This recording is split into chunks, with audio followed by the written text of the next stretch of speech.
aí, em 1920, né, começa essa mobilização da educação para todos, principalmente com o movimento dos pioneiros da educação, né, que começam a discutir uma escola que pudesse ser para todos, uma escola que pudesse ser mais inclusiva e não excludente, né? Então, começa-se a pensar sobre uma escola que ela não traga privilégios, por exemplo, né? Porque ela não era, naquele momento, uma escola para todos.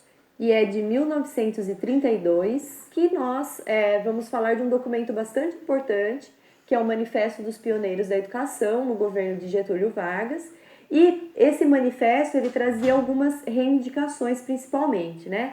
A respeito do ensino obrigatório e gratuito, né? Sem a separação dos alunos, né? A separação entre meninos e meninas, por exemplo.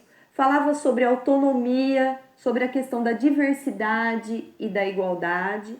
E já nesse manifesto falava-se da necessidade do financiamento da educação.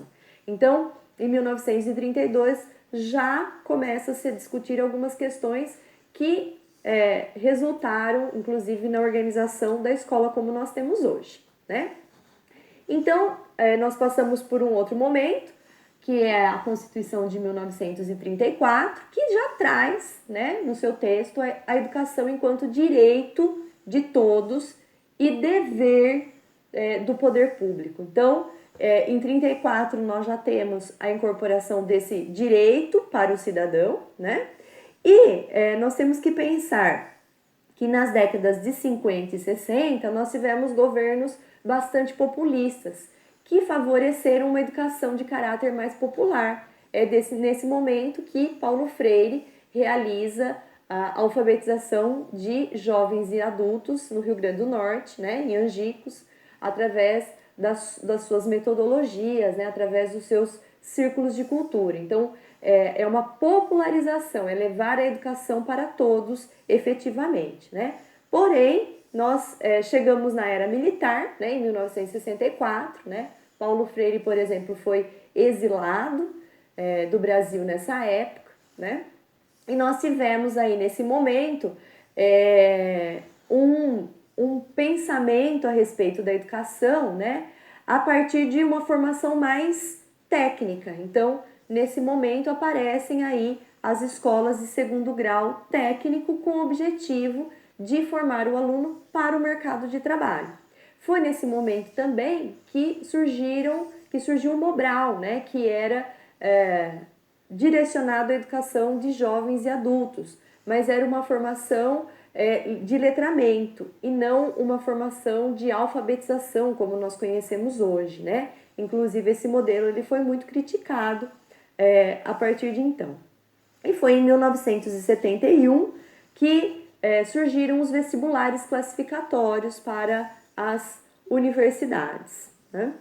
Bom, aí a gente começa a pensar na educação, então as escolas elas começam a se organizar, elas começam a se constituir a partir da organização de primeiros e segundos graus, né? Até então, para você chegar ao segundo grau, ao chamado ginásio, o aluno precisava fazer uma prova de admissão e nesse momento essa prova de admissão ela passa a não existir mais, então isso também é um passo que vai possibilitar a abertura da escola para todos, né?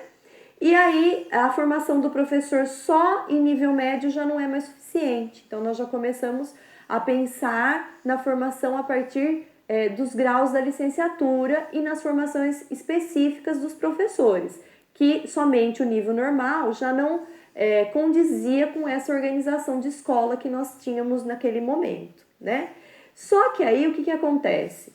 O salário do professor ele decai muito e aí começa a se questionar a relação qualidade da escola. Então houve um grande movimento de alunos e professores que saíam do sistema público e se dirigiam para o sistema privado de ensino, por exemplo, aí nessa época, né? Então, o que nós vamos pensar a partir de então, né? A partir de todo esse movimento, essa história, nós vamos ter a organização da primeira lei, que é a Lei de Diretrizes e Bases da Educação Nacional, e nós vamos discutir um pouquinho a respeito de como ela foi organizada e como ela se encontra hoje na nossa próxima aula. Até lá!